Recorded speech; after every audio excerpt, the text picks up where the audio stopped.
Here with sophomore center Phillip Byriel at MMI, and you said center is more of just the position. You're willing to go and play anywhere. Have you always been like that, or do you enjoy just doing everything, shooting, dribbling? As long as I can remember, I was always more on the perimeter than the post, which that sounds weird because I've always been the tallest guy on the court.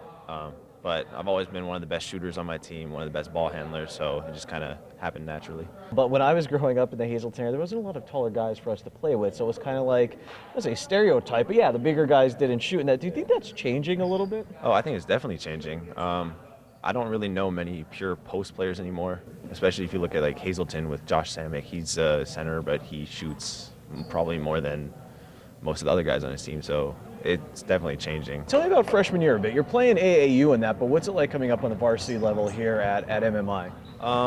It was a lot different for me mainly because of the physicality. Everyone was stronger than me, which I've never been the strongest guy on the team, but it was still weird to see, these guys, they're all dunking and bodying everybody. So it was really difficult for me until, I want to say, about halfway through the season, I started getting used to it and saw what I had to do to start scoring more. And what did you have to do? I mean, what did you change? I think it was just more of a mentality thing. I got more comfortable.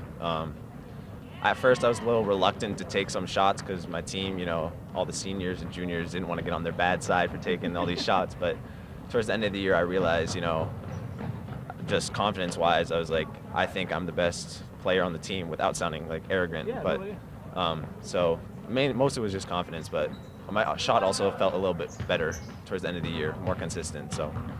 Did you have to bulk up then in the offseason? Do you say like, okay, well, I see the physicality of the league. Was there some lifting? I mean, was there some offseason changes? Oh yeah, we did a whole lifting thing, but it was rough for me because about halfway through the summer I broke my nose, and then I also got poison ivy on my heel for a solid 3 weeks, so I couldn't really run for the first 2 months of the summer.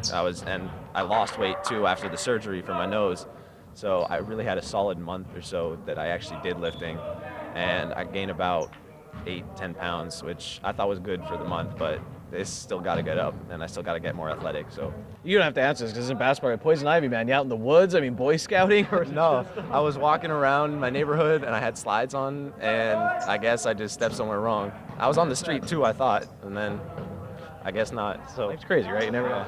Exactly. So give me your background a little bit. Coach told me a little bit today because I was doing an interview with him, but he told me a little bit about your family and your background. He said your dad played basketball at a high level. Yeah, so my dad, he played not professional, he played on the Danish national basketball team for U17. That's all the background our family has with basketball, actually. He started playing when he was like 14 as well, so he fell in love, and he just taught me how to play when I was little, and since I can remember, I've always been playing basketball. Okay, and so you always wanted to play basketball too? Oh yeah, ever since I can remember. My mom showed me a picture. I was like 2, and I had a basketball in my hand in a stroller. It was 2 times the size of me, but so as long as I can remember, I always wanted to be a basketball player.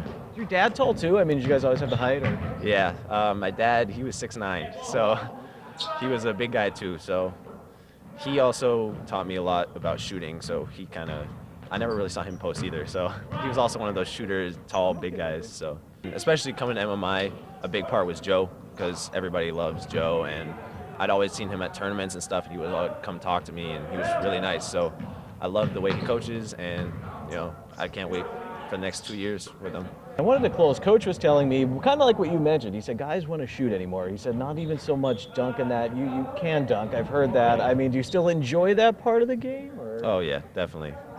Dunking is probably the most fun you can have playing basketball. But yeah, last year I couldn't really, so taking advantage of it this year. Do you remember your first dunk when you're like in a game?